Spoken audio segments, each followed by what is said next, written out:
Este ano é um ano peculiar para a nossa faculdade.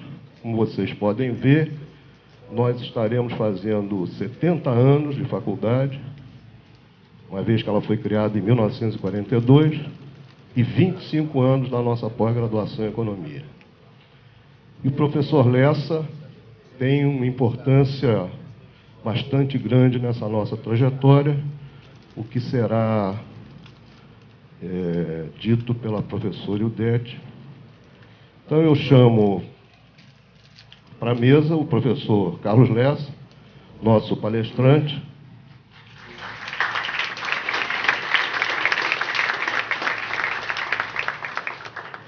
O professor Renato Crespo, pró-reitor de graduação, e aqui representando o magnífico reitor, professor Roberto Salles.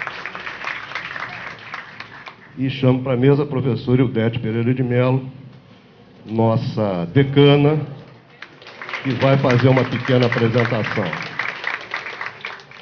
Passo a palavra, então, à professora Ildete, que vai fazer uma pequena apresentação.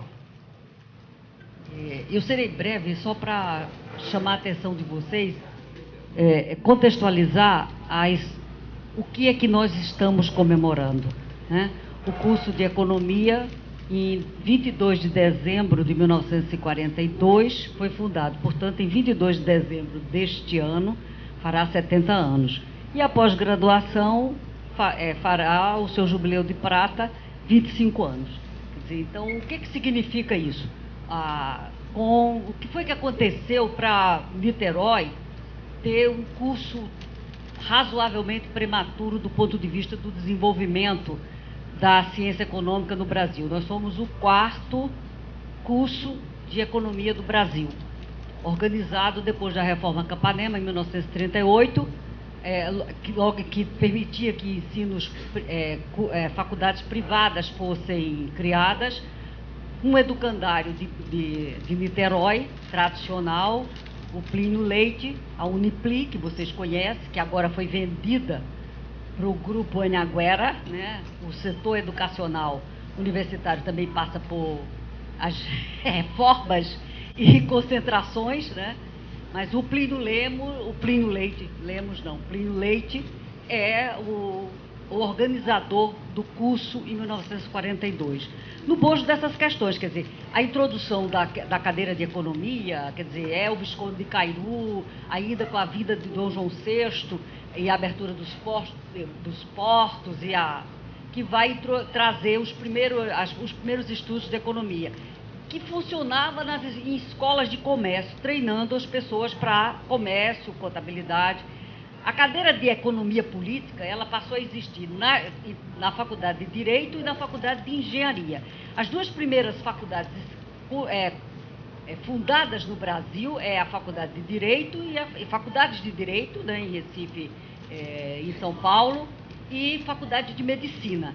Depois vem a de Engenharia, e nós tivemos como catedráticos da cadeira de Economia da Escola Politécnica, que é a atual Engenharia da UFRJ, o Visconde de Rio Branco, né, que é o pai do Barão de Rio Branco, né, do famoso Barão de Rio Branco, e o Vieira Soto, o da Avenida, né, o Rafael, o Rafael Vieira Soto, que tem pelejas históricas com discussões da economia monetária e tal, mas os cursos de economia ficava no âmbito da engenharia ou do direito, que até hoje a cadeira de economia política existe no curso como cadeira obrigatória, disciplina obrigatória nos cursos de direito.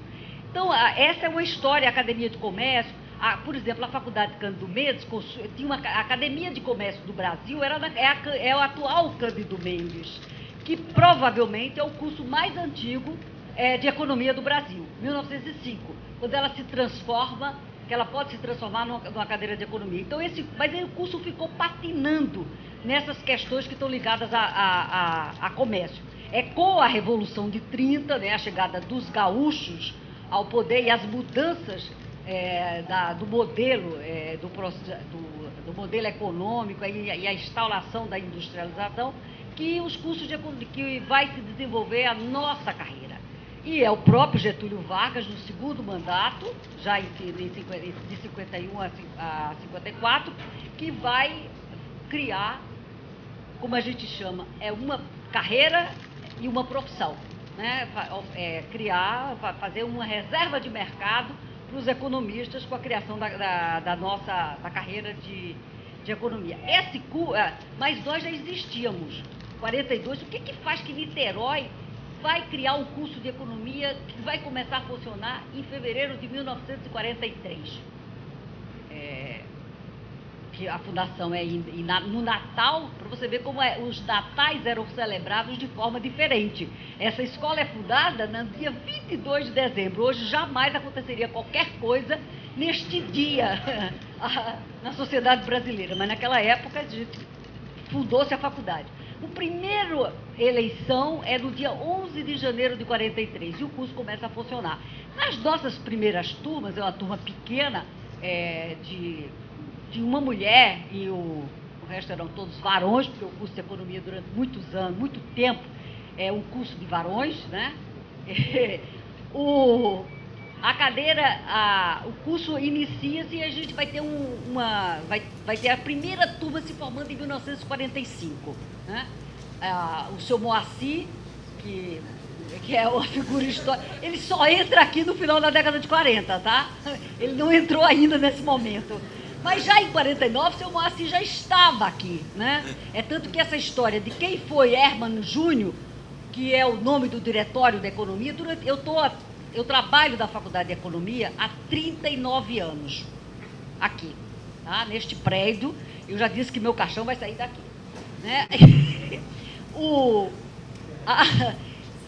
Eu já encontrei, ninguém sabia quem era Hermann Júnior.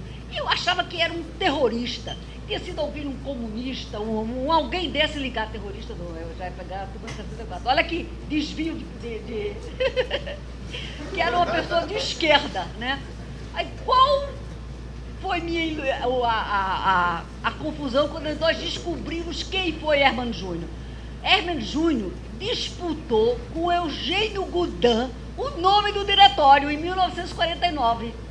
E pasmem, quem ganhou foi Hermann Júnior, que é um contador, que era diretor da Companhia Siderúrgica Nacional, portanto, mais importante em 1949 do que Eugênio Goudin, que era um diretor da SUMOC, né?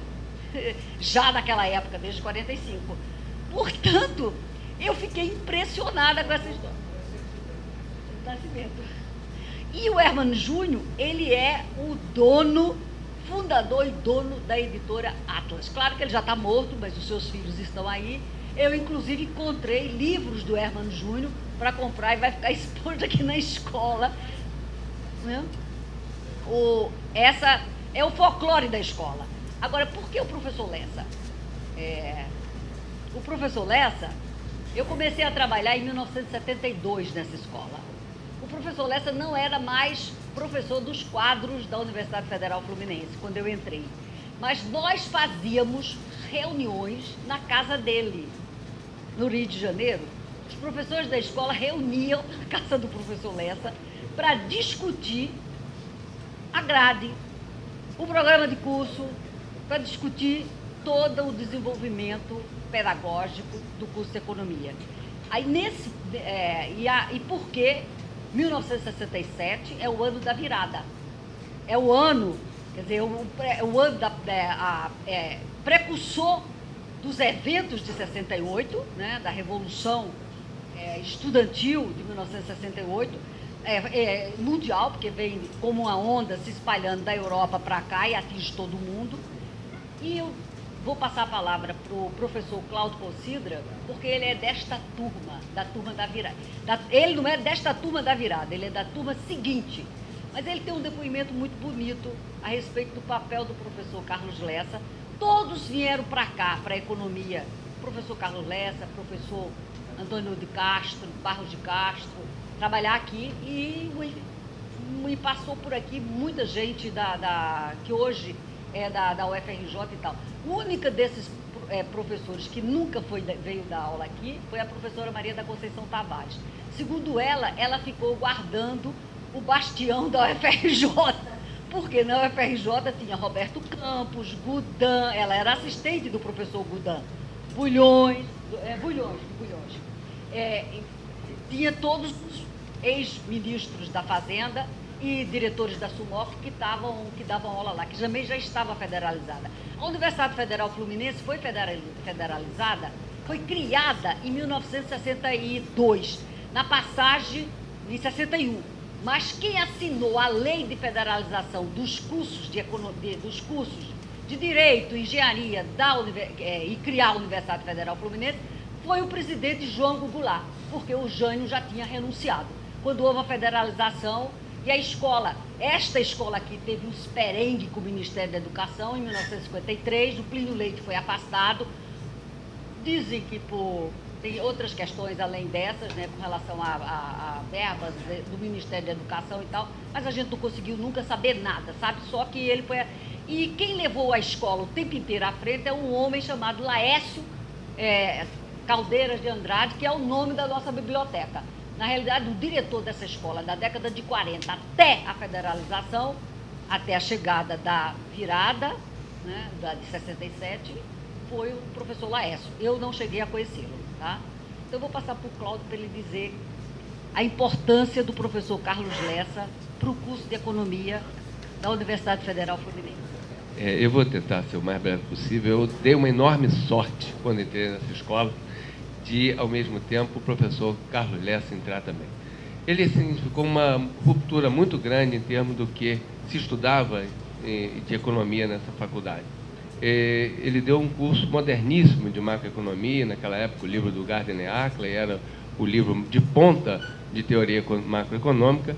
E depois, na nossa turma, ele deu também um curso de teoria da inflação, com vários textos que vieram da Escola Latina, que era a escola mais importante da América Latina em termos de economia. Então, o professor Lessa representou uma ruptura muito grande em termos de direção do curso, mudança curricular, mudança de bibliografia da matéria e mudança também do corpo de professores. Foi graças ao professor Lessa que nós fomos capazes de atrair uma série de professores importantes para essa escola, que modernizaram bastante o ensino de economia aqui.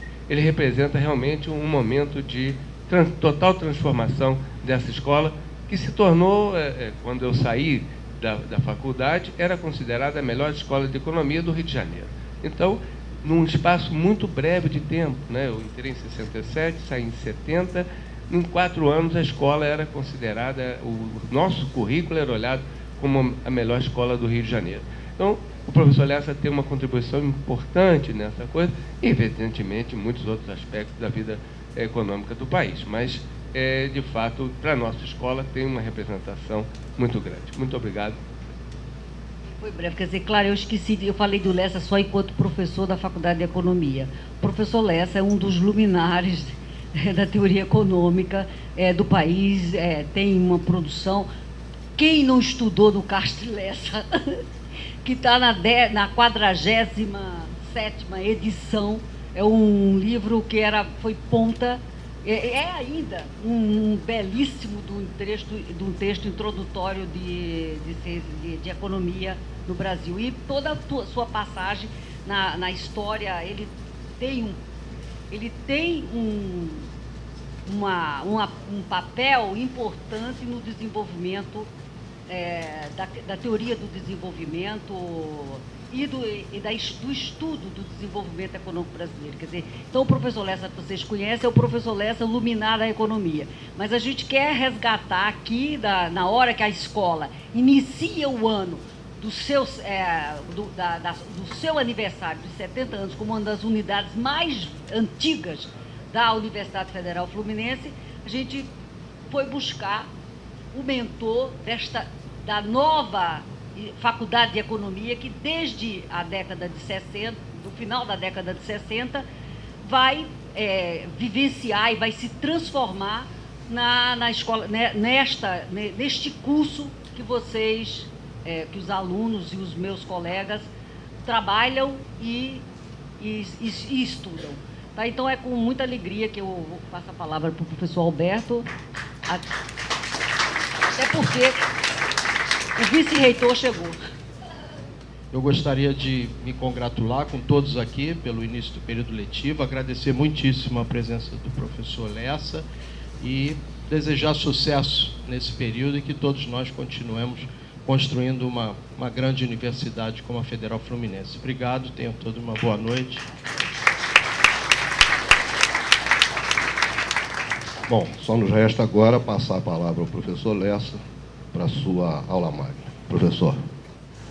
Eu queria, saudando a Idete, saudando o Jorge Alberto, dizer que eu, sempre que a Fluminense Economia me chama, eu procuro comparecer, porque ela teve importância na minha biografia. Na verdade, a virada se deu por uma convergência ou uma conspiração positiva entre alguns jovens alunos dessa escola, um reitor que era inovador, né? E Manuel Barreto, e o fato de que os economistas, nós estávamos extremamente preocupados com a visão da profissão ante a sociedade brasileira, porque, de certa maneira, o economista aparecia como vice-rei do país. Você podia, de certa maneira, contar a história do regime autoritário, falando de um primeiro vice-reinado, Roberto de Oliveira Campos, seguido por um longo vice-reinado de Antônio Delfim Neto, né? E eu não vou falar das mazelas desse período, mas o que eu quero dizer é que tinham assinatura dos economistas. E nós queríamos muito fazer a demonstração à sociedade que os economistas não representavam nenhuma corporação maléfica, até pensando em que a solução do problema brasileiro poderia ser uma espécie de noite de São Bartolomeu, em que a população enraivecida pegaria os economistas e os enforcaria em postes de iluminação, e com isso estariam resolvidos os problemas sociais brasileiros. Era um medo que nos assaltava. E eu, quando retornei do exílio num erro de cálculo político, eu achei que o Brasil ia voltar à normalidade, peguei pela frente o AI-5, tinha a aguda consciência de que era extremamente importante. Eu e os meus amigos, tínhamos a aguda consciência de que era indispensável mudar o processo de formação dos economistas. E nós optamos pela Fluminense por diversas razões, mas a mais importante delas é que havia um grupo de jovens que estavam extremamente interessados em viver uma experiência de reflexão e formação pioneira. E foi em cima dessa disponibilidade daquela geração de estudantes. Conselho é um deles, mas Jonas Parreiras, o menino gordinho, o Lenil, um monte deles.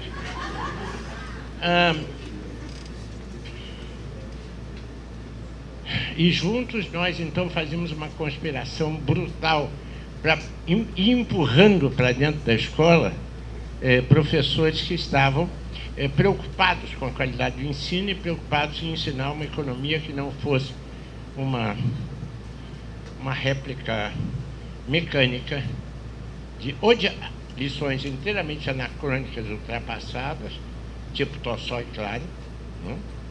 Ou visões de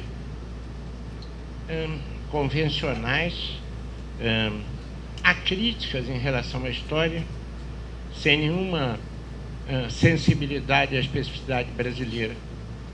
E, enfim, eu não diria neoclássico, que nem isso eles eram. Epígonos de má qualidade, de cursos de análise econômica convencionais. E foi possível, então, empurrar essa escola para frente. Porém, na medida em que a empurrávamos... eu quero dizer uma coisa, abrir a vocês... Eu estou vendo aqui a minha amiga Satie. Satie teve, desde o primeiro momento, o lado positivo da conspiração.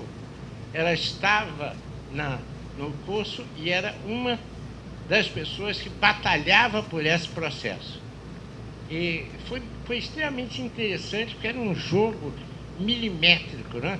Como empurrar para fora tal energúmeno, como trazer alguém para ocupar rapidamente. Era uma coisa... Eu me lembro que nós aprovávamos um grade, faltava professor, eu dei mais de 10 cursos diferentes, às vezes por ano 3 ou 4 para tampar buraco. Era uma coisa... Acho que a única coisa que eu não dei aula foi microeconomia. Acho que sim. Mas, enfim, a escola foi se consolidando. Eram tempos extremamente difíceis, aqui brilhava uma luz. Cláudio já fez referência a isso. Só que o Barreto uma vez me chamou e disse o seguinte: Lessa, tome muito cuidado, porque o problema é o seguinte: salário de professor era naquela época, como ainda é hoje, pequenininho, e eu tinha sido Nações Unidas, tinha bastante prestígio fora do Brasil, e todos os anos era convidado para dar 2 ou 3 cursos fora do Brasil, muito bem pagos. Então eu podia trabalhar ganhando muito pouco no Brasil, porque eu fazia uma média, renda média capaz de sustentar a família. Só que nesse jogo, óbvio, eu ia para fora para dar cursos. Os exilados, eu tinha sido exilado também, iam me procurar. Obviamente a conversa era sobre o Brasil, se era ou não possível, se o regime militar estava caindo ou não, se a economia estava indo bem ou mal. Só que tinha informantes. E o meu nome aparecia com uma grande frequência. Então, o reitor me disse: olha, eles estão lhe visando. Eu dizer que você não pode continuar. Aí fizemos uma reunião dramática. E eu pedi demissão da Fluminense por essa razão. Eu agora posso falar.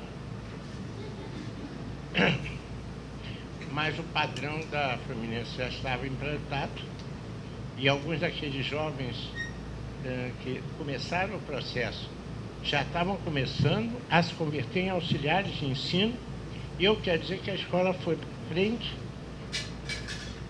Tá bem. Assim, entre móveis e tecidos estava o Boacir, que desde o primeiro momento participou da conspiração. Era uma coisa fantástica a vibração do Boacir com a escola. Bom, eu parei a parte saudosista. Eu quero fazer aqui, antes de começar a conversar, eu quero chamar a atenção para 2 aspectos que sim me parecem importantes. O primeiro é dizer que são certamente marcos o fato dessa escola ter sido fundada há 70 anos e ter sido uma escola que ocupou seu papel no espaço. Olha, é preciso dizer que ela ocupou o papel do espaço a partir dessa virada, porque a biblioteca, quando nós pegamos, o que tinha era uma coleção completa de seleções da Reader Digest. Não tinha mais nada. Não sei se lembra disso. Então, vocês não têm ideia como as condições eram precárias, mas como o entusiasmo era enorme, né? Havia um clima muito positivo e muito afetuoso de convivência. A segunda coisa que eu queria visitar muito rapidamente é dizer a vocês de que você sempre vai aprendendo, né? Eu também não sabia quem era o nome desse presidente do diretório. Porém, é sintomático que tenham sido escolhido um implantador da siderurgia, que foi durante muito tempo o objeto de desejo de um projeto nacional, e a CSN foi a materialidade disso, e ter ganho um concurso do Rudan. Meus parabéns aos que votaram nesta eleição, que eu não sei quem foram, mas deve ter sido uma bufetada na cara do Rudan. E é bom isso. Mas eu me pediram para dar uma aula magna. Por acaso, semana passada, a Fundação Joaquim Nabuco me pediu para fazer uma aula de abertura de todos os seus cursos. e me pediram para conversar sobre cultura e desenvolvimento. E eu quero aproveitar para visitar algumas das janelazinhas que esse tema nos propõe e que é extremamente oportuno conversar sobre isso com os economistas. Eu tenho absoluta certeza que nessa casa todos os estudantes e professores sabem perfeitamente que economia política é uma coisa e análise econômica é outra, que as duas coisas são extremamente diferentes. O que talvez não seja de conhecimento tão generalizado são as questões ligadas à economia política do ponto de vista da sua capacidade de explicação. Porque a economia política, tal como foi pensada pelos clássicos ingleses e pelo crítico da economia política, Marx, é, na verdade, uma filosofia da história. Na verdade, a economia política clássica inglesa queria explicar o mundo em industrialização, quais eram as características daquela forma de produção social e, por isso mesmo, Adam Smith, Ricardo, para falar dos dois pilares fundamentais, abriram uma visão dessa transformação que a Revolução Industrial havia produzido.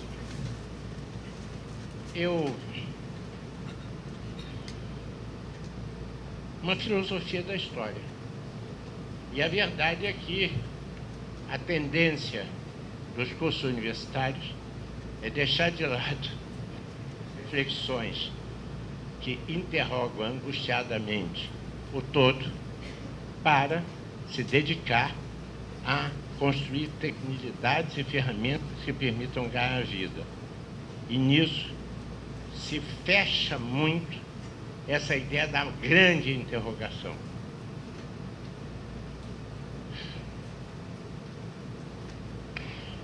E com isso também não são visitadas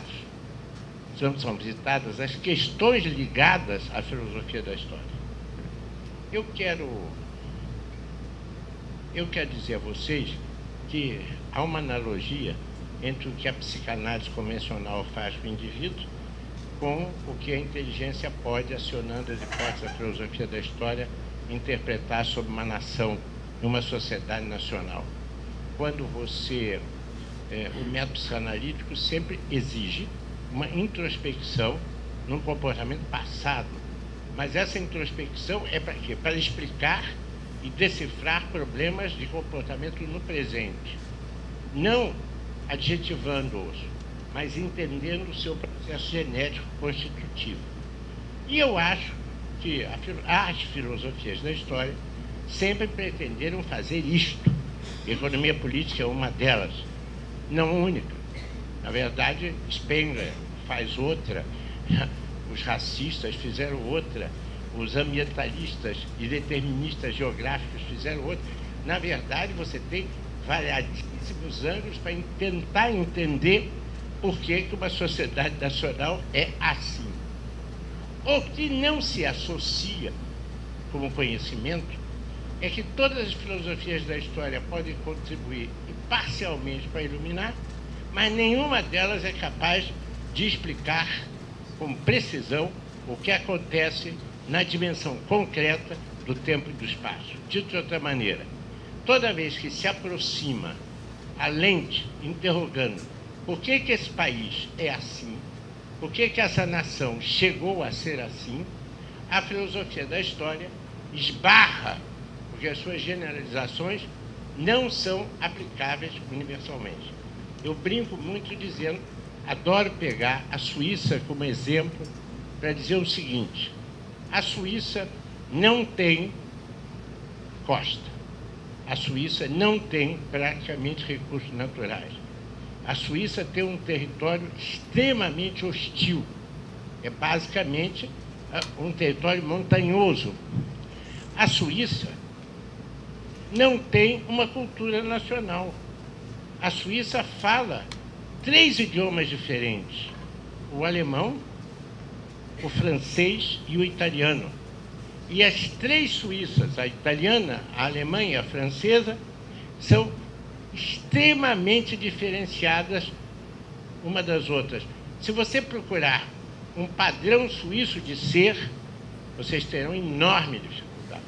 Mas o mais interessante é que quando você se debruça sobre a história da Suíça, aparece o fato lendário de Guilherme Tell, que é o arqueiro que conquista a liberdade para os suíços, que acerta, serve uma maçã na cabeça e acerta com arco. A Suíça, para os economistas, é decisiva, para os tecnólogos também. Por exemplo, uma brincadeira tipo ovo e galinha. Como é que se faz um instrumento de precisão sem ter padrões de precisão definidos? Para fazer padrões de precisão, você precisa ter máquinas de precisão. Se você não tem máquinas de precisão, qual é o ovo, qual é a galinha? Pois bem, os suíços resolveram isso pela relojoaria, porque pelas articulações da relojoaria, eles conseguiram chegar a padrões de desempenho de sistemas mecânicos complexos extremamente superiores a seu tempo. E com isso eles puderam inferir padrões de mensuração e construir os referenciais para toda a mecânica. Mecânica como indústria, como atividade industrial moderna. Agora, os suíços fizeram mais. Os suíços perceberam o poder do dinheiro, de todas as suas metamorfoses, e foram pioneiros em produção de variadíssimas formas de metamorfoses monetário-financeiras. A verdade é que quando você acompanha a história econômica da Suíça, descobre o seguinte: ela sempre esteve na vanguarda das transformações que se deram no tempo econômico. Porém, se você procurar a história política da Suíça, você entra num local de deserto total, completo, absoluto. Eu desafio os senhores a me referenciarem um fenômeno histórico importante da Suíça. Em 1000 anos da Suíça, você não tem nenhum. A única figura que vocês talvez se lembrem é Calvino, que é um dos fundadores do protestantismo, mas que o fez e foi exitoso fora da Suíça. Nasceu na Suíça. A importância de Calvino se deu por sua pregação fora da Suíça. A Suíça não tem uma revolução, não participou de guerras, não foi invadida e não invadiu. É impossível, do ponto de vista geográfico, sociológico, antropológico e cultural, explicar a Suíça. A história da Suíça é totalmente enigmática. É uma história que não tem heróis, porque o herói é produzido pela fratura da história. Quando é perfeitamente organizada e monótona, não produz figuras heróicas. Por isso é que eu estou desafiando vocês a me darem alguma evidência. Então, eu sempre brinquei, onde é que está o limite para a economia política clássica? Suíça. Antropologia, Suíça. Teorias antropológicas fracassam completamente com a Suíça. Por que eu estou falando isso? Porque uma das vacinas é necessário pensar a história como processo genético constitutivo do presente. Porém, ao mesmo tempo, é preciso trabalhar as proposições da história com muito cuidado. Uma das coisas curiosas, por exemplo, é o marxismo mal aplicado. O velho Marx, era um jeito extremamente inteligente, pediu para escrever na lápide do cemitério onde ele está enterrado o descobridor das leis de movimento do capital. Ele não tem a menor culpa que nas peripécias políticas da humanidade ele tenha se convertido no que ele não foi, autor da teoria da luta de classes. Não foi. Nem foi o autor da teoria do valor. Não foi. Ele se orgulhava de ter percebido o quê? Que a enorme transformação que foi a Revolução Industrial teria uma evolução e que acabaria negando-se nos seus fundamentos genéticos. Então fez um prognóstico. Qual era o prognóstico? O prognóstico é o seguinte: na medida em que o capital crescesse, se concentrasse, e na medida em que os artesãos desaparecessem, haveria a proletarização em massa de toda a população e o capital iria ser cada vez maior e concentrado em menos mãos. Então chegaria o momento em que, com absoluta naturalidade, uma revolução aconteceria e o sistema capitalista chegaria ao seu final. O que o capitalismo fez foi demonstrar que tem uma capacidade de sobrevivência que supera qualquer gato. Eu não vou entrar em méritos. O que eu vou perguntar é o seguinte: onde é que esteve o problema da utilização da reflexão marxista em sua versão, vamos dizer, generalizada, em sua versão vulgar? O problema teve do seguinte: a reflexão de Marx é poderosíssima, ela está formulada num nível de abstração muito alto.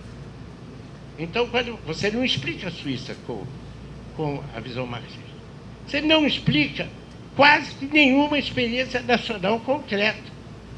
Quando Lenin, que vocês vão concordar comigo, intelectual poderosíssimo, escreveu o desenvolvimento capitalista da Rússia, ele não o faz por uma aplicação e nenhuma transposição mecânica da crítica da economia política, não é isso.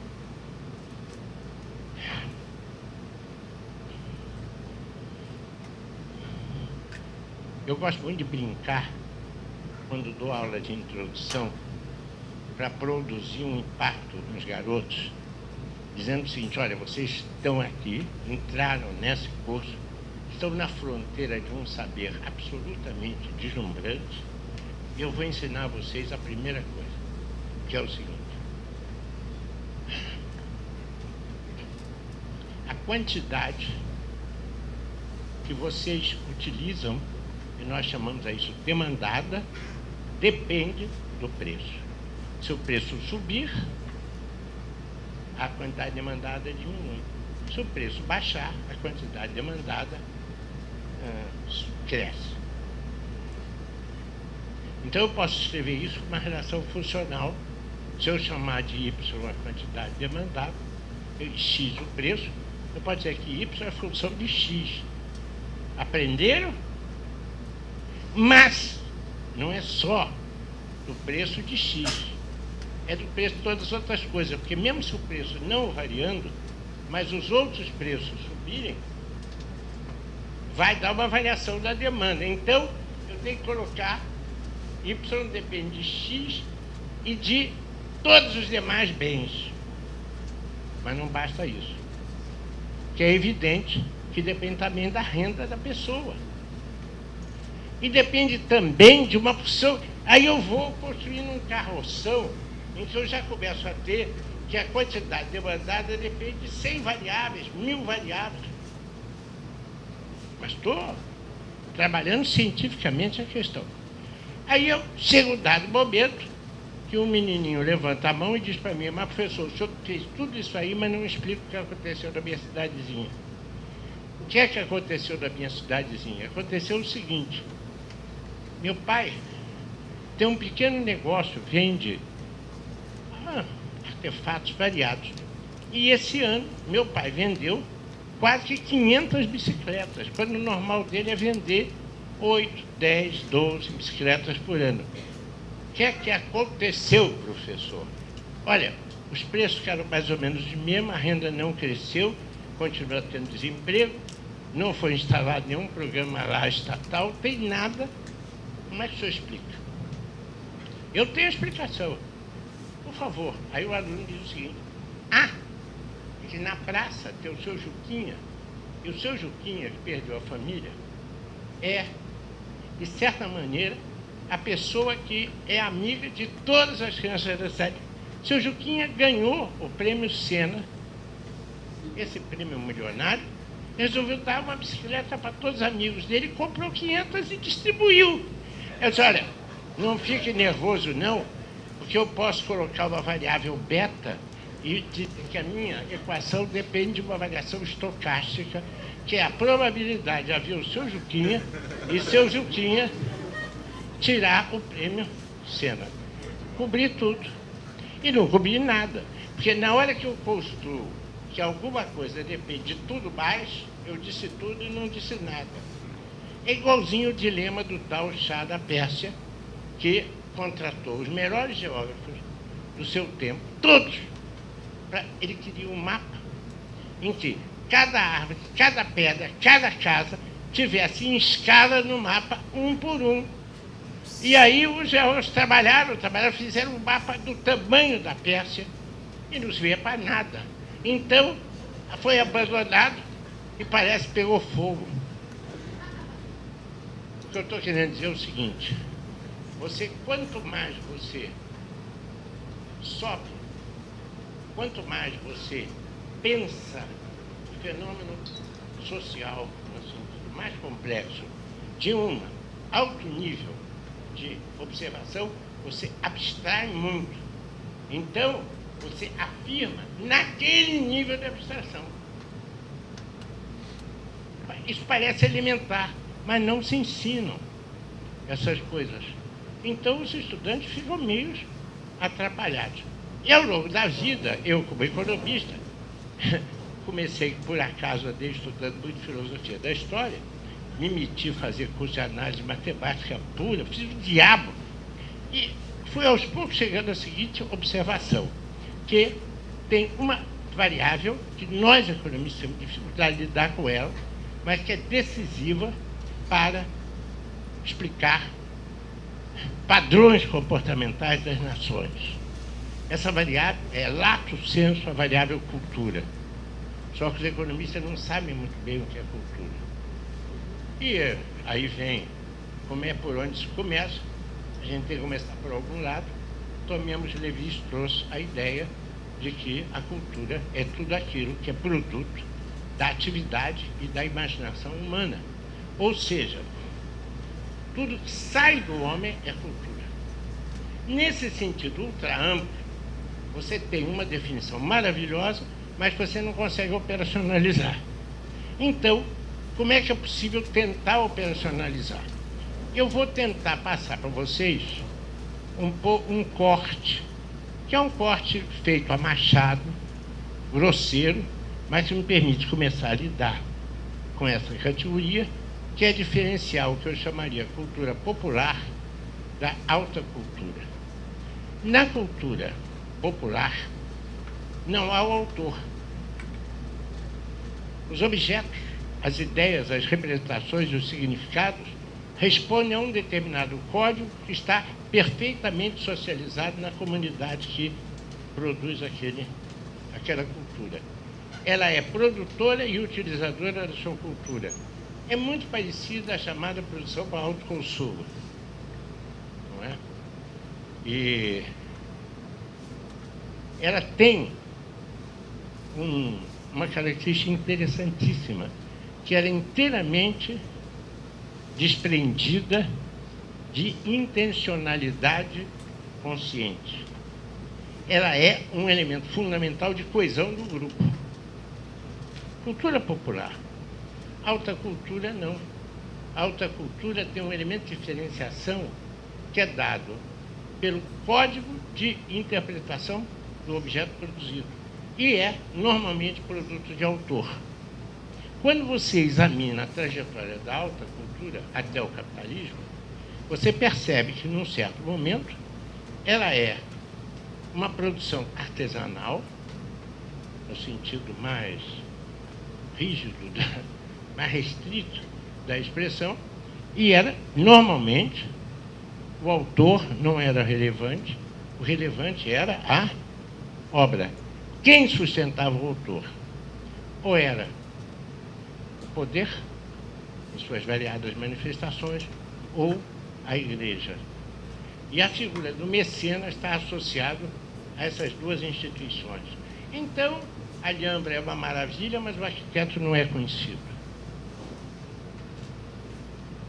Em alguns casos, é interessantíssimo, eu imagino que alguns de vocês, eu espero que todos, rapidamente, tenham a oportunidade de visitar algumas dessas cidades históricas europeias, e vocês vão perceber o seguinte: vocês vão ir atrás dos quadros ou das esculturas, mas se vocês prestarem atenção, o ferrolho da porta é produzido com o mesmo grau de maestria com que é produzido a pintura do Giotto.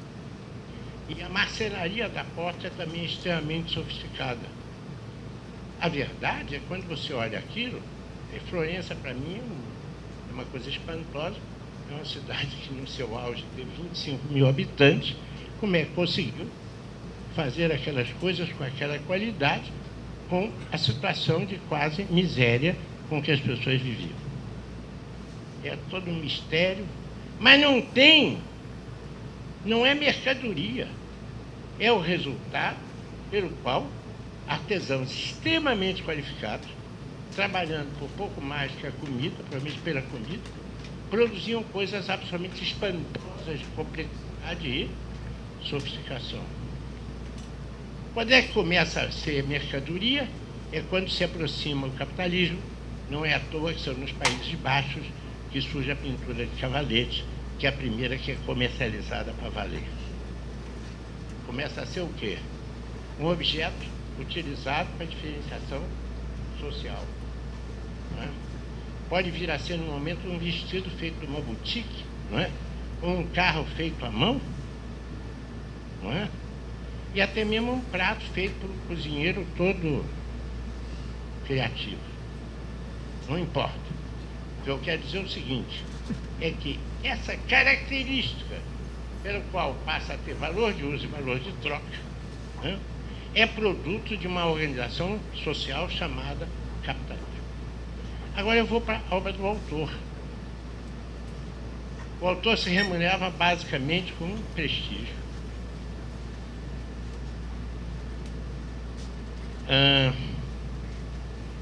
Porém, somente prestígio não garante subsistência. Com a passagem ao capitalismo, a produção em massa corresponde a uma nostalgia pelo objeto único. Por isso mesmo surge o mercado da coisa do autor. Não é? Então, tem um jogo interessante, é que a alta cultura, que é praticada no pré-capitalismo como um elemento de diferenciação social, por um código especial de acesso restrito a determinada fração social. Escutem só, toda a aristocracia europeia, antes da Revolução Industrial, falava era francês. Não falava idioma do povo, também falava idioma do povo. Mas dentro dos ambientes ditos da nobreza, o que se falava era francês.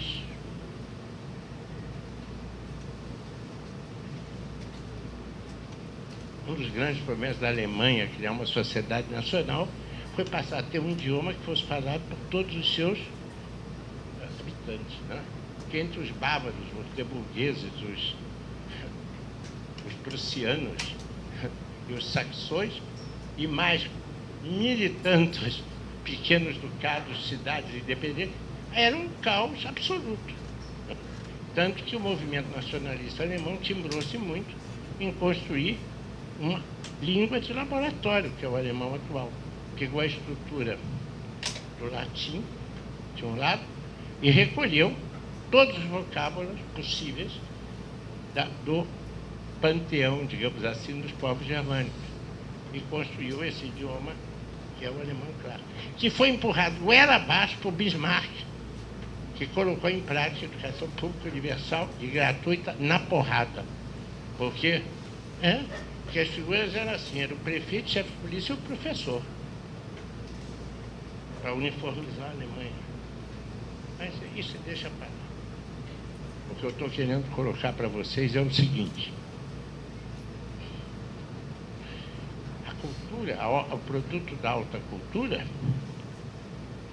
exige um código de acesso. Esse código de acesso não vem da cultura popular, quase sempre, mas ele tem que ser amplificado para incluir os cidadãos. Então, pela Revolução Francesa é que você percebe a importância da cultura. Não é pela Revolução Industrial. A Revolução Francesa é que vai colocar noções como o território tornado homogêneo pelo primado de determinadas leis, o povo nacional como todos aqueles que são os donos do território nacional e que devem, inclusive, defendê-lo. Daí vem serviço militar obrigatório. E essa ideia de território e povo afunila num conceito chamado nação, que é a grande contribuição que a Revolução Francesa deu, e que é um produto cultural. Por que eu estou falando isso? Eu estou dizendo isso a vocês porque eu quero chamar a atenção para uma coisa que o capitalismo faz. O capitalismo, em busca da mercadoria, gosta muito da ideia do autor. Porque o autor lhe permite ter o quê? A propriedade circunscrita à obra que tem autor. O autor pode ser aquele que faz e que cede os direitos, ou pode ser a própria empresa o fazendo. Por outro lado, o capitalismo em relação à cultura quer o código de consumo mais amplo possível. Então, por isso mesmo, da alta cultura ele assume a ideia da autoria, e da cultura popular ele assume a ideia de simplificação dos códigos. E, finalmente, como vocês sabem, o capitalismo precisa, para viver, de depreciar as coisas, de degradar as coisas, de torná-las obsoletas. O sonho do capitalismo é chegar ao chamado consumidor estrupador. Eu gosto muito dessa ideia, até porque ela permite ilustrá-la de uma forma magnífica, que é como um automóvel na agência. Você compra o automóvel, enfia a chave na agência, sai com o automóvel para a calçada, para e quer vender. Vale menos 20%. Então, a chamada primeira noite, no caso, que é a primeira enfiada de chave, vale 20% do valor do automóvel. É interessantíssimo isso. É o equivalente a... Essa menina, eu adoro escandalizar ela, desde que ela era menininha. Então, mas é um estrupo. E eu sei que hoje o consumidor não valoriza tanto a coisa, valoriza abrir a embalagem da coisa. O consumidor perfeito é aquele que troca de roupa depois que usa uma vez. Usada, lixo. Aliás, eu não sei porque os ecologistas não se preocupam com isso, se preocupam com uma opção de outras coisas. Vamos proteger a mata, proteger isso, proteger o mico-leão dourado, o amor das baleias. Mas tem a porcaria do capitalismo com uma tecnologia toda orientada para isso, para o desperdício. É impressionante, mas deixa parar. São dessas coisas curiosas que eu nunca consegui entender bem como é que funciona a cabeça das pessoas. É verdade. Mas só depois do apoio dela, eu posso seguir em frente. Eu escapei da enfiada com a chave. Senão você ia me responder pesado, né? Eu sei. Ela não tem brincadeira com ela, não. Eu sei. Brava mesmo. Ele sem medo de você? Bom, mas para avançar, eu diria para vocês que dentro da chamada sociedade atual, a cultura, não é o objeto da cultura, é uma mercadoria de imensa importância. Até porque, se você torná-la obsoleta, você recria a sua compra. Uma das coisas mais espantosas que hoje se percebe nesse esforço de encurtar a vida curta das coisas é a velocidade com que produções musicais, produções, estilos de dança vão sendo substituídos numa velocidade absolutamente ciclópica, né? Eu não sei dançar mais nada. Agora tem uma música aí chamada Electro, música, nem sei. Não, outro dia estava um cara brincando comigo dizendo o seguinte, que é uma pesquisa de sons os mais variados possíveis. Então, tem que ter um conceito por trás. E o conceito do cara era o seguinte, tudo que quica não se espatifa. Então ele percebeu que uma bola de tênis sendo jogada no chão produz um som. Então, acelerando ou reduzindo, ele compôs uma música dessas, de grande sucesso. Com bola de tênis. E o conceito é, o que quica não espatifa. Bom, mas você pega uma carcaça de porco, tira as entranhas, pendura aqui, ou então você tira a roupa, sobe num banco e diz, eu sou a minha obra, pronto. Isso que eu estou falando foi apresentado numa Bienal. Aliás, é até uma falsificação, porque forma do pai e mãe. Lá atrás. Não é verdade? Mas o que eu estou querendo colocar para vocês é o seguinte, essa velocidade levam, inclusive, à ruptura dos padrões, não é? O equivalente à ofensiva neoliberal contra o grande discurso foi equivalente no mundo das artes a simplesmente implodir todas as regras. E você chegou a essa coisa espantosa, que eu acho que é a chamada arte contemporânea, onde essa carcaça de... Eu tenho, inclusive, um pequeno problema. Como é que conserva a carcaça? Porque... Ou como é que você conserva o homem nu, né? Em cima de... Não sei. A ideia de museu também desaparece. A ideia de relíquia desaparece, não é isso? É muito interessante. Mas o que eu estou querendo apenas colocar para vocês é que esta variável é decisiva. Ela é decisiva para que haja uma coisa que em economia é absolutamente fundamental, que é a visão utópica de futuro, que pode ser desde a construção de um admirável mundo até simplesmente a afirmação de um projeto de sonho de uma sociedade para o futuro. Por exemplo, perguntar ao Brasil, qual é o projeto nacional brasileiro? Vocês têm ideia? No momento eu não tenho mais porca ideia de qual seja. Não sei se tem projeto nacional. Hã? Não sei. A Suíça nunca teve. Conseguiu chegar aqui sem esse projeto nacional. Agora, o Brasil teve um projeto nacional.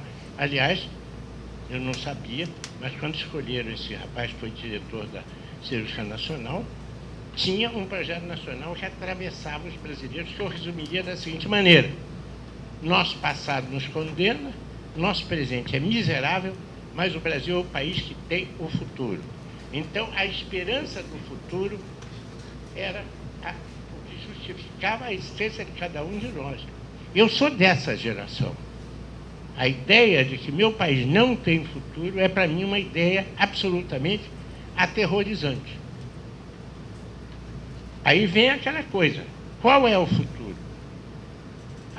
Qual é esse objeto de desejo? O que é que nós queremos ser? O interessante é que hoje isso não é mais objeto de debate. Porque uma das coisas mais espantosas é que a mercadologia conseguiu converter os direitos sociais em direitos individuais. É fantástico isso, porque fica parecendo que o progresso está em você estar discutindo o tema da sexualidade, o tema da etnia, o tema do tamanho das pessoas, o tema do gênero. São cortes mercadológicos. Você não discute mais burguesia, proletariado, pequena burguesia, campesinato. Essas categorias foram varridas, retiradas inteiramente da discussão. Onde é que está a vanguarda? Onde é que está? Bom, do ponto de vista comercial, essas categorias que eu estava fazendo referência são espetaculares. Então você luta pelos chamados direitos civis, mas os direitos civis são individuais. Quem é que está discutindo direitos sociais? Eu não sei. Eu, por exemplo, o movimento feminista do Brasil hoje está preocupado com cota de mulheres em todos os níveis da hierarquia. Vou porque eu acho uma bobagem. Porque o grande problema hoje feminino do Brasil são as meninas de favela, principalmente, que estão virando mães com 15, 16 anos, sem a cultura de trabalho, nem a cultura de família, sem homem que assuma. O povão já inventou o filho do funk. 17% das famílias do Rio de Janeiro hoje são uniparentais. Leia-se, quase sempre é uma mulher com seus filhos. Pois bem, o movimento feminista está preocupado com cota, que eu acho que a Dilma já resolveu. Não, é a única visível. Eu não vi se mobilizar contra as cooperativas que empregam essas jovens mães para fazer serviços domésticos para as empresas, através de empresas de gatos. As universidades geralmente têm essas moças trabalhando em funções ultra mal pagas e humildes. Você me desculpa, não há preocupação em defesa dos direitos sociais. A briga toda agora é pelos direitos individuais. Desculpa, mas infelizmente é uma tragédia.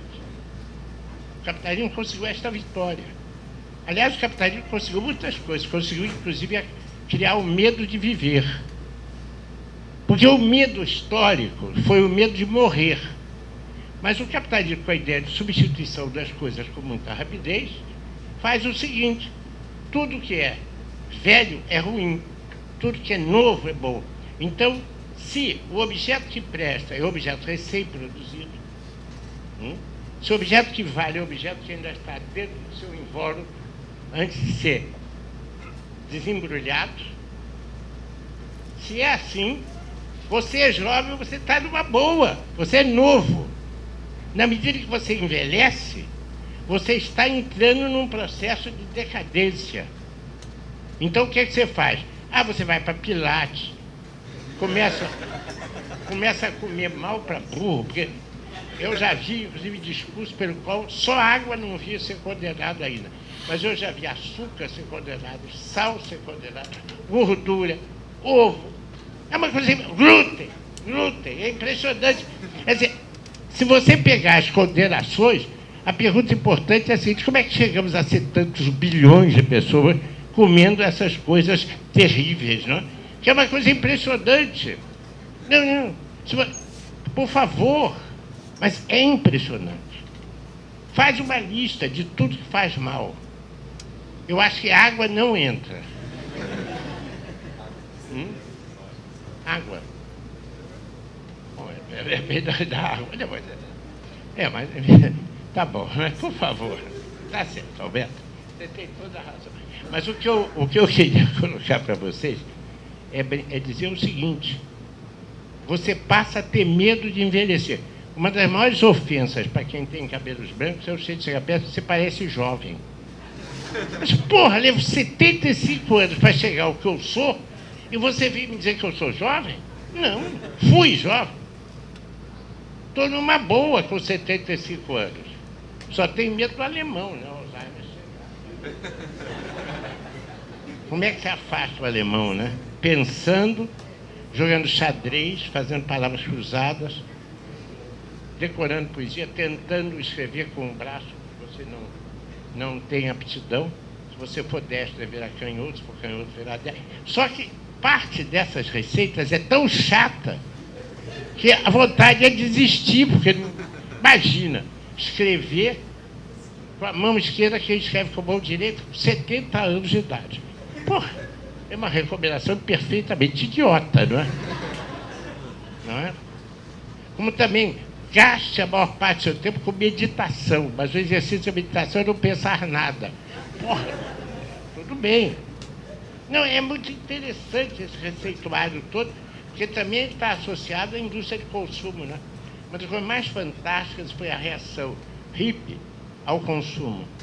Então passaram a exaltar, usar calça jeans, usada durante 20 e tantos anos, que ela rasga, tem buraco, a bunda fica branca. Sabe o que a indústria de jeans fez? Bolou uma máquina para acelerar o buraco e passou a vender a esburacada produzida comercialmente mais cara do que a perfeita, que é uma maravilha. Eu quero dizer o seguinte: não subestimem o capitalismo. Um dos erros da minha geração foi subestimá-lo. É impressionante. Ele consegue converter tudo em mercadoria. Não é certo? O que ele não consegue é evitar o efeito manada, né? Que arrebenta com toda a análise econômica convencional. Porque o comportamento para o futuro desestabiliza todo e qualquer cenário prospectivo do presente. E aí ele pode simplesmente negar o presente de uma maneira espantosa, né? A boiada é perfeita, né? Alguém fica com medo, começa a correr numa direção, todos correm, todos morrem. É mais ou menos parecido com bolsa de valores, com bolsa de mercadorias, coisas desse tipo, ou não? Mas isso daí não se ensina no curso de economia geralmente, né? Não é isso? Não é? Como é o pulo do gato. Mas, enfim, o que eu queria colocar para vocês é o seguinte: continuo velho achando que a formação de economista é, enquanto filosofia da história, extremamente fecunda. Tenho hoje uma certa vacina contra a possibilidade de generalizá-la impunemente. É necessário praticá-la, porém explicitar com clareza em que nível de abstração você está operando, não é? E na medida que você explicita, você começa a ler o real de uma forma menos, como posso dizer, menos ingênua. Eu queria fazer um pequeno exercício com vocês, usando o Brasil como referência. O Brasil foi e continua sendo, e provavelmente continuar sendo, um enigma, o que é Brasil, o que é ser brasileiro, qual é a identidade do brasileiro. Essas perguntas são perguntas cujas respostas, que foram sendo dadas por grupos de intelectuais, um ou outro intelectual, sempre são respostas que a esfinge come. Vocês conhecem a lenda da esfinge, né? O viajante no deserto vai, encontra a esfinge pela frente, a esfinge lhe faz uma pergunta e ele tem jeito de dar uma resposta. Se errar na resposta, a esfinge o come. Então, comer, né, é uma coisa muito praticada pela esfinge quando você coloca esse tipo de pergunta. O que você é? Como é que você chegou a ser? Quais são as suas características? Para onde você vai? Essas são as perguntas relevantes. Essas são as discussões que dizem respeito ao meu passado enquanto produtor do meu presente e o que posso pensar para o amanhã e para o futuro. Esse exercício não está sendo feito pelo Brasil há muito tempo. Mas aí vem a minha angústia, que é a seguinte: como é que a gente pensa isso a partir da dinâmica social brasileira? Se eu assumir o que está disponível sobre dinâmica social, eu poderia pensar, não é, que no Brasil nós estamos literalmente num processo de proletarização que avança numa taxa relativamente reduzida, mas que avança firmemente.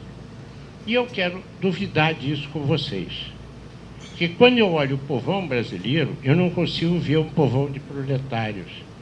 Eu consigo ver um povão que tem uma característica admirável, que é sobrevive à elite brasileira. Sobrevive há séculos. Exercita a sobrevivência com uma criatividade que é absolutamente espetacular. Quem é schumpeteriano no Brasil é o povão. A nossa elite é epígona dos referenciais externos. Nós temos uma elite muito vagabunda. Não sabe o que é nação, não se preocupa com nação, não se preocupa com o povo, obviamente. Mas o povão sobrevive. E aí vem a seguinte pergunta.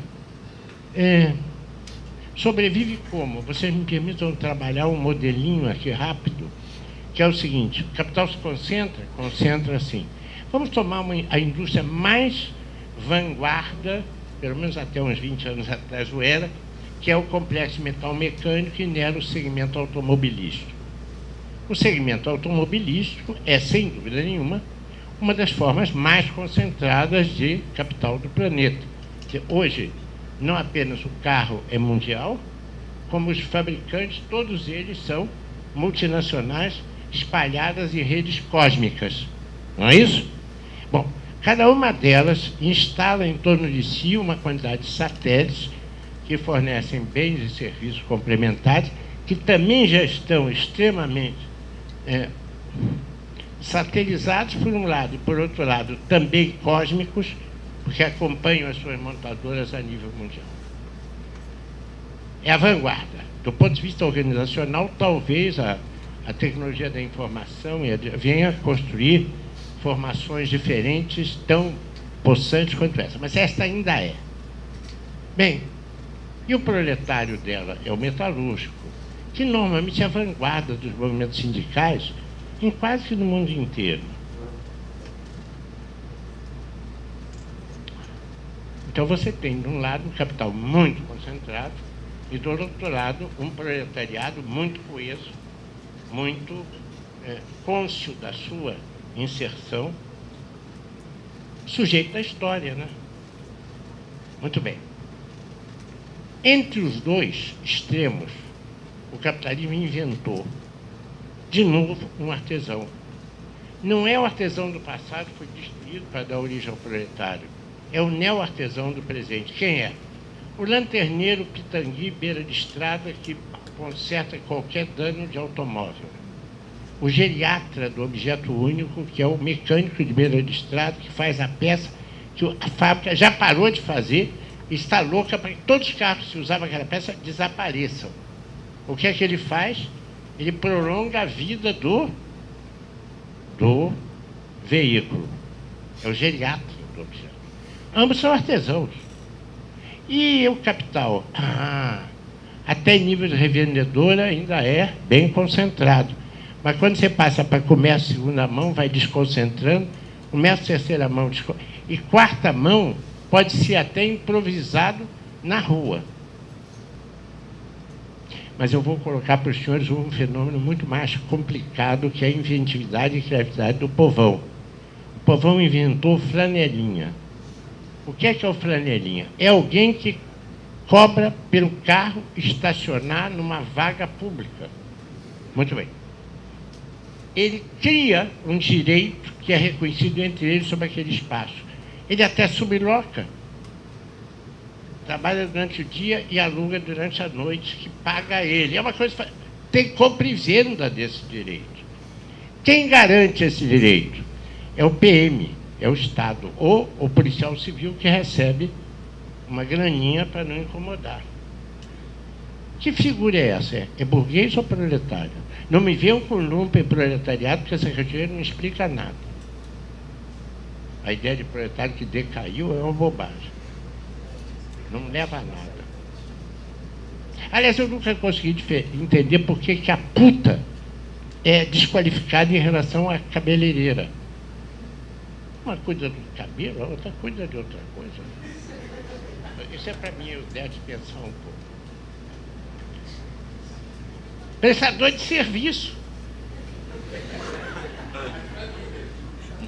Hein? Também, pois é muito interessante, então é difícil. Hein? É? Não sabia, olha aqui, ó, tá vendo? É interessante. Prestadora de... que interessante. Você tem certeza disso? Então eu vou incorporar esse troço ao meu vocabulário, porque isso é interessante. Mas o que eu queria chamar a atenção é o seguinte: o flanelinha é muito difícil de entendê-lo. A figura mais parecida com esse é na Idade Média, quem cobrava pedágio para passar o val do rio ou atravessar o tronco de uma ponte. Bem, agora a pequena pergunta: quantos flanelinhas tem no Brasil? Vocês já tentaram somar? Já tentaram somar os taxistas? Já tentaram somar os caminhoneiros? Os Ivos Pitanguis de beira de estrada? Ou os mecânicos geriatras de objetos? São uma legião absolutamente colossal, mas muito maior do que a fração metalúrgica. Entendeu? Então, o que é que você pode aplicar a essa variedade de atores? É uma aplicação que vem da Revolução Francesa, chama de povo, né? Mas saiu de moda a expressão. É povão. É generalizável? Cuidado. Como é que é isso? Eu não sei. Qual é a dinâmica dialética disso? É surpreendente. Por exemplo, em alguns aspectos é fascinante. Eu acho que tem uma teoria patrimonial ligada ao carro de segunda, terceira e quarta mão. Porque o carro da primeira mão é basicamente um objeto de consumo durável. Mas já para a segunda mão já começa a ser um elemento de patrimônio. Quanto mais baixo é o nível de renda, mais a propriedade do durável é importante, que ela pode ser concedida em hipoteca. Quem conhece o banco clandestino, que é a Birosca, sabe que a Birosca aceita em garantia do que ela fornece no caderno o eletrodoméstico de que o cara é dono. É por isso que tem estudos que identificam surpreendentemente equipamentos elétricos em regiões ainda não eletrificadas. Você pergunta por que estão esperando a eletricidade? Não. É um patrimônio que pode garantir a renda. É interessante. Mas como essas coisas são do povão, não são estudadas muito pela universidade, que consegue virar as costas para isso. Estudar com intensidade outros temas, né? Tipo... Bom, deixa eu parar. Não, eu fico impressionado com a escassez de teses voltadas para estudar o povo brasileiro. É impressionante. A antropologia já percorreu os índios, mas resiste muito aí para o espaço urbano, que é muito mais difícil trabalhar categorias integradas dentro do corpo urbano do que recortes. Bom, mas deixando de lado, o que eu queria colocar para vocês é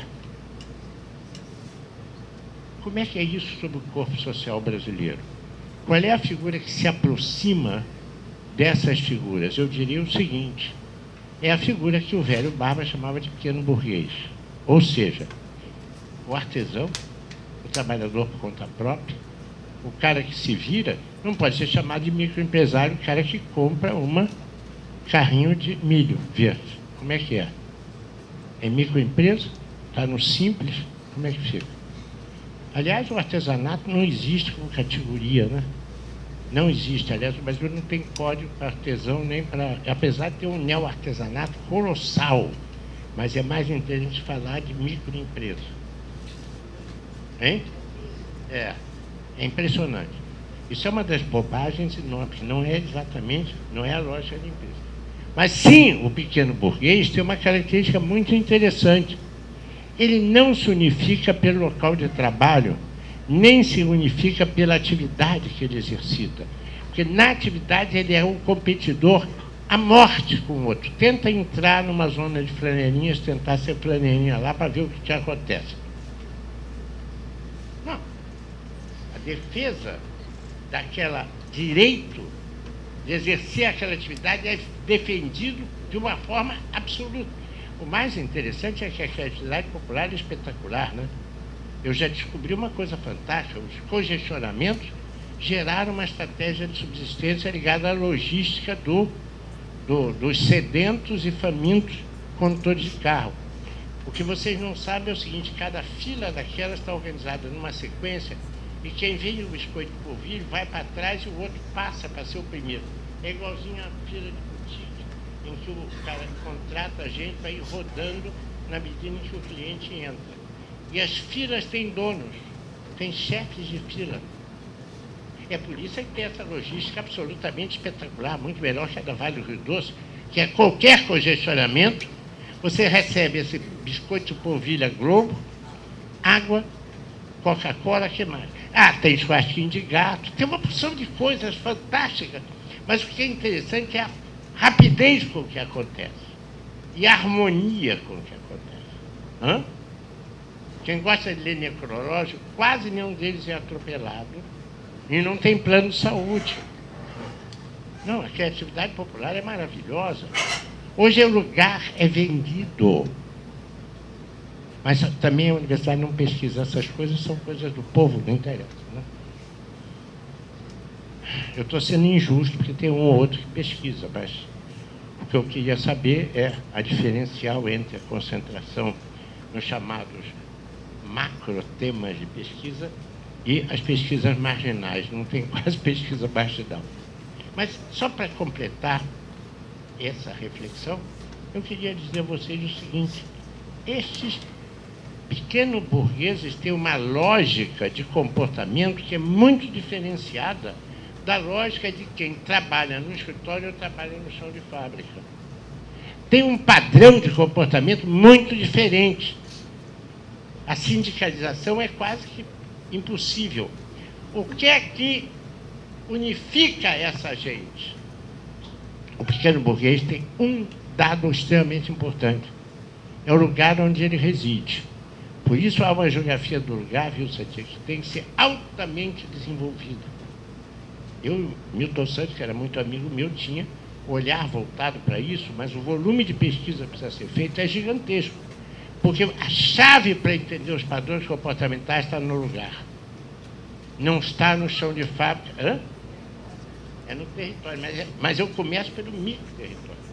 Aí o microterritório tem que ser estudado profundamente e nesse microterritório os fatores que homogeneizam são outros. Hã? Você não obtém uma homogeneidade, um padrão comportamental, você consegue de duas maneiras. a pertinência ao lugar exige periodicamente a dissolução das hierarquias. Você dissolve as hierarquias em dois espaços. O espaço dedicado à transcendência, ou seja, o templo, e você dissolve na festa. Por isso, a religião e a festa são as grandes manifestações da cultura popular brasileira. Cultura, né? De repente a gente vai para a cultura. Não dá para explicar padrões de sindicalização no Brasil sem ter presente um dado que é da lógica econômica brasileira e o seu desdobramento no plano cultural. Não é?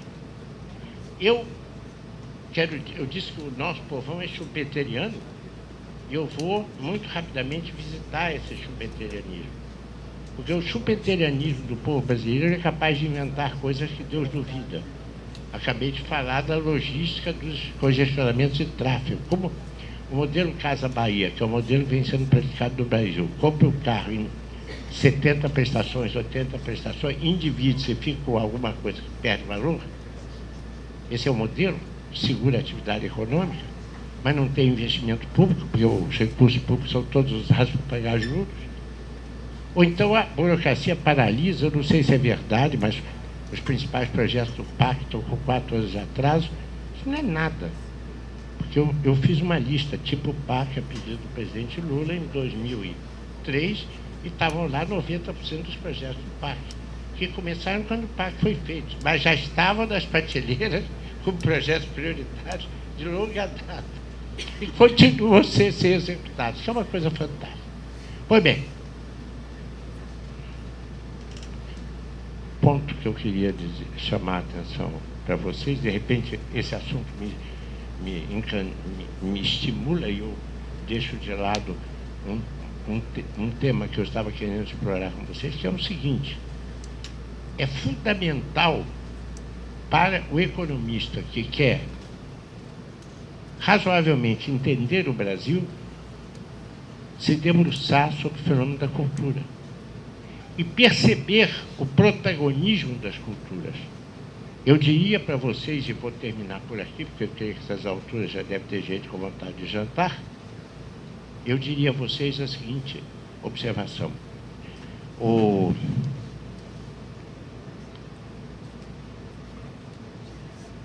De longa data, que há um corte no Brasil que é extremamente interessante.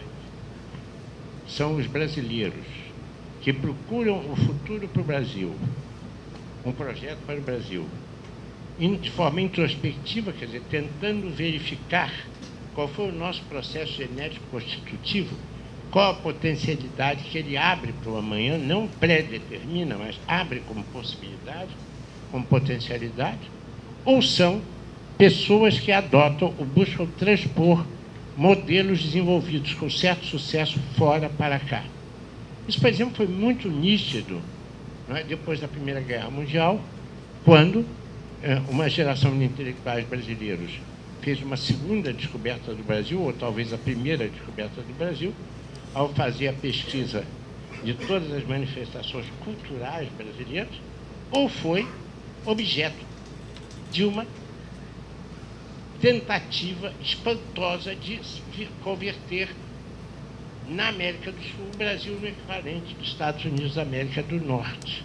Quer dizer, eu até diria, não é, que essa contraposição de paradigmas pode gerar coisas absolutamente espantosas, mas corta a sociedade brasileira. Agora, você tem uma massa colossal de atenção voltada à ideia do Brasil integrado na globalização mundial, o Brasil nutrindo-se do que vai acontecer fora e adotando como paradigma, nem sei mais bem exatamente quais são, mas não são, buscando no Brasil, por introspecção, a explicação do nosso presente e a perspectiva do nosso futuro. Não é isso. Eu inclusive, quase que sublinharia a seguinte afirmativa. A grande diferença que eu percebo entre meus cabelos brancos e os olhos brilhantes dos jovens é que minha geração tinha enorme esperança do Brasil ter uma civilização em potencial, enquanto que esta coisa vai se colocando ou se jogando cada vez mais para a margem e vai sendo esquecida. Isso é tão importante que até o idioma do Camões, que era a matriz da nossa cultura, porque toda cultura tem que ter um idioma, está sendo substituída por uma adaptação pérfida de palavras disponíveis no inglês. Eu, por exemplo, vejo registro com pavor, né, que as pessoas printam e deletam. Printar e deletar, quando você tem imprimir e apagar, é uma prova de submissão absolutamente idiota, não é? Ao símbolo da modernidade, que é o dado to print to delete. E o mais impressionante é que deletar é uma palavra que vem do latim, que é do inglês erudito. Existe no português, mas o cara deleta e não apaga, porque deletando ele está muito mais próximo da modernidade do que apagando. É o equivalente na linguagem a comprar o jeans de moda com a bunda em branco e os joelhos rasgados, fiapetos. Agora já saiu a moda disso, não é? Ainda está? Eu não sabia. Eu não tenho visto muito isso, não, mas tem? Tem moçada aí com esse tipo de calça para ficar envergonhado, vai sair assim abaixadinho. Tá no seu direito. Olha, meu filho, tem camisa outdoor. Um cara vai, Oregon, University, Harvard, University, ele compra aquilo para andar na rua. Ou então havia sujeito que usava qualquer coisa escrita, desde que não fosse em linguagem de Camões, né? Sabe quem segura o Camões? É o povão, é a cultura popular. Como? Fazendo a transliteração para o português do que vem de fora, que o nosso povo sabe fazer isso. Eu sempre gosto de dizer, no rap, o amelô, tonight vira melodia do tomate. Aliás, a coisa mais espetacular que eu conheci dessa, sabe o que foi? Da minha juventude, Jânio Quadros. Eu era assessor de assuntos territoriais. E o Jânio Quadros, o Conselho Nacional de Economia, me mandou ser o planificador do território federal do Rio Branco, hoje o estado de Roraima. E eu chegar lá e eu descobri que havia um garimpo colossal chamado Tepequém, que na minha cabeça era um nome índio. Há um ano atrás eu descobri que não. Geógrafos ingleses o batizaram como The Top of the Queen. E o povão converteu em Tepequém, que é um negócio fantástico. Eu acho isso uma beleza. Por isso é que o Camões está vivo ainda na alma popular. Então eu diria, a grande homenagem à cultura popular não é trabalhá-la como folclore, mas é trabalhar como uma enorme boca que engole tudo que vem, reprocessa e mantém o nosso idioma vivo. Eu respeito muito mais... Não, eu estou brincando com vocês, mas toda brincadeira tem um fundo de verdade, e às vezes pode ter um pouco de crueldade. Eu confesso que eu estou querendo ser cruel. Eu, como reitor, tentei fazer com que a universidade não tivesse nenhuma revista em que os artigos fossem publicados, se não fossem inicialmente publicados em português. Enfrentei uma rebelião do pessoal da física, que disse o seguinte, só 30 pessoas vão ler. Como é que eu vou fazer o meu? César Lattes. Fazer o Lattes. Aí, latindo, eles vão... Mas eu, no departamento de economia, um professor que eu não falo o nome, ele disse, eu penso melhor em inglês. Eu digo, lê do engano. Lê do engano. Mas obviamente, eu sou voto vencido, porque quem tem abstract em inglês, né? Sobe aí, não sobe? Nessa carreira agora, ou não? Não está toda marcada por esses gols? Quero dizer uma coisa a vocês. Se você abrir mão da ideia de nação, se você desconhecer a visão de cultura, e se você não consegue nem entender onde está, nem para onde vai. Eu acho que parte da perplexidade brasileira hoje está instalada por conta disso. não se discute mais um projeto para o Brasil. O drama que eu percebi foi o seguinte: eu sou de uma geração que foi mobilizada pela campanha do Petróleo é Nosso.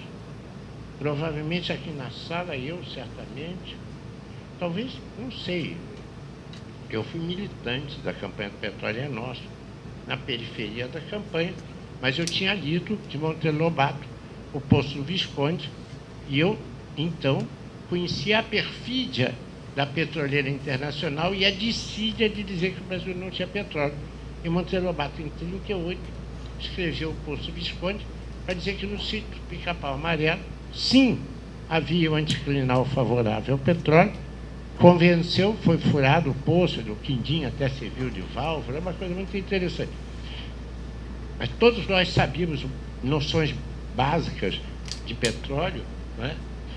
E tínhamos a visão de que os pérfidos diziam que o Brasil não tinha petróleo, nem podia ter petróleo. A coisa mais importante que o Brasil fez, do ponto de vista isolado, certamente foi o Petrobras e a economia do petróleo. Só que nós estamos nos propondo a ser exportadores de petróleo cru. Tanto a EPET quanto os sindicatos petroleiros se unificaram para fazer uma campanha contra esta visão. Não consegui que a UFRJ instalasse um comitê pró-manutenção, pró-reserva do petróleo como riqueza nacional. Quem conhece um pouco a lei de teoria da renda de Ricardo, sabe o seguinte: nenhum produto é jogado fora. O que acontece é que a tecnologia chega a um dado momento em que o custo de produção na margem do produto é tal que ela procura começar a encontrar alternativas. Então, hoje o petróleo ainda é a forma de energia mais barata que existe, só que os custos de extração estão crescendo. Você começa a tirar de águas profundas, dos desertos, dos campos gelados, ou então começa a tentar destilar xisto, destilar areias bituminosas, etc. Só que quem tem petróleo, como a Arábia Saudita, a 200, 300 metros, 500 metros, né, tem uma renda ricardiana absolutamente espetacular. O que explica um pouco as bombas na Líbia, o que explica a destruição do Afeganistão, o que explica o Iraque. Mas o interessante é que a geopolítica também saiu de moda, não se discute mais geopolítica. Não é? É impressionante isso. A pauta da Universidade Brasileira ficou muito esquálida, ela está muito reduzida. Todas as unidades tinham que estar debruçadas sobre questões que dizem respeito ao nosso futuro. Eu morro de medo de o Brasil se converter num país produtor de petróleo, exportador de petróleo. Eu conheço bem a Venezuela, apesar do Chaves, que é meu amigo, eu sei o horror que é a Venezuela por conta... Aliás, petróleo é maldição. Só não foi para a Noruega. Foi maldição para o Iraque, maldição para a Indonésia, maldição para o México e assim por diante. Será uma maldição para o Brasil, se o pré-sal nos fizer grande supridor do irmão do Norte, que consome 26% do petróleo no mundo e não tem mais reservas de petróleo. Imagina o que significa um Oriente Médio no Atlântico Sul e o Brasil sendo o Iraque do futuro. Eu não estou querendo fazer nenhum prognóstico pavoroso, não, mas essa é uma possibilidade palpável e em curso. Esse governo está se comprometendo cada vez mais a produzir óleo cru para exportação. Então, o Brasil, além de ser líder do mundo, vai ser fonte de energia, e aí, minha gente, não tem nada mais catastrófico do que ser exportador de energia bruta. Eu, por exemplo, não sei, Federal Fluminense não conseguiu sair nenhum comitê pelo petróleo tem que ser nosso. E esse velho aqui foi idiota o suficiente de até fazer parte do filme que os petroleiros fizeram. Mas não teve nenhum, comparado com o que aconteceu com minha geração, que todos fomos defender o petróleo tem que ser nosso. Não. Mas o Ike Batista agradece, né? que conseguiu receber alguns dos melhores lotes e, ao mesmo tempo, teve dinheiro para contratar alguns dos maiores cientistas que a Petrobras, para vender 30% para Singapura, o fundo em Singapura, e virar o 8º fortuna do mundo. Tá bom, é uma criação dos últimos anos. O Brasil está indo muito bem, olha só, já temos 8ª fortuna do mundo, ligada ao petróleo, ou não? Não, sei lá não, objetivamente. Estudando é o quê? É meio ficção? Mas não é. Mas é assim que o capitalismo ganha dinheiro. Os suíços já ensinaram isso. Não é com queijo suíço, não é com... Mas como, meu? Você acha que foi com queijo e chocolate suíço que você criou a Nestlé? Então o Ars Batista pode ser a Nestlé brasileira do amanhã. E é uma criação do governo dos trabalhadores. É uma coisa espetacular, não é? Eu acho. Eu acho fantástico. Não, isso o mapa da Vale de Ouro foi o papai que deu para ele para dar as jazidas de ouro. Mas o grande salto dele se deu agora, viu, minha filha? Quando ele recebeu os melhores lotes do pré-sal. E por isso é que ele conseguiu vender para os chineses e via Singapura 30% da empresa. Se fracassar ou se der um acidente lá, pode acontecer, mas no momento é a 8ª fortuna do planeta. É uma criação dos últimos anos, em que saiu o Bolsa Família, saiu o AIC, saiu... Ou não, estou errando. Sabe, inclusive, a moto de segunda mão, que aliás eu quero até aproveitar para fazer uma advertência a vocês. A moto de segunda mão é um terror pelo seguinte: o mercado de segunda mão dos duráveis é fundamental para o mercado, para a produção de primeira mão. E se há coisa que cresce no Brasil hoje é a população de motocicletas. A motocicleta de segunda mão está indo para onde? Para o interior, para substituir o cavalo e o jegue. O primeiro impacto disso é, obviamente, tornar o jumento uma relíquia do passado. Mas tem uma coisa muito mais espantosa que diz respeito à saúde da população. O número de acidentes mortais está explodindo no interior por conta da moto de segunda mão. Ninguém está preocupado com isso.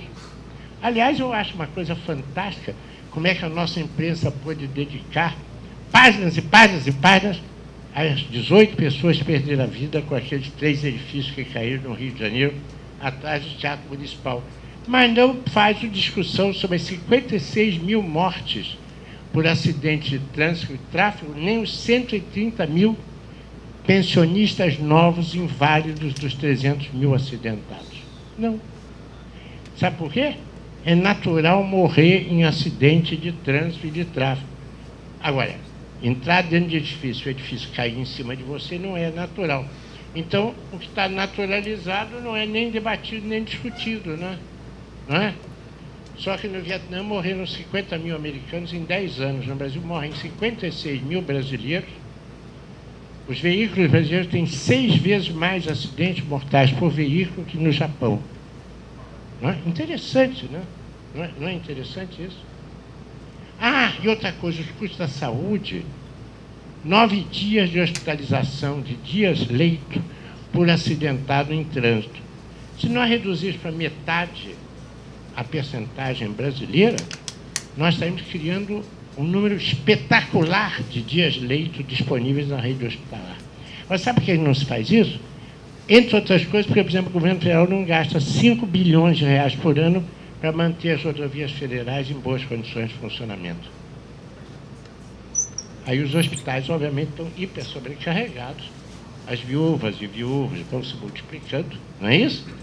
Mas é natural isso. Então, eu acho que a universidade tinha que discutir as coisas que estão naturalizadas, ou não? Não é um tema para discutir, não é um tema para merecer pelo menos uma tese de pós-graduação? Um grupo de pesquisas interdisciplinar?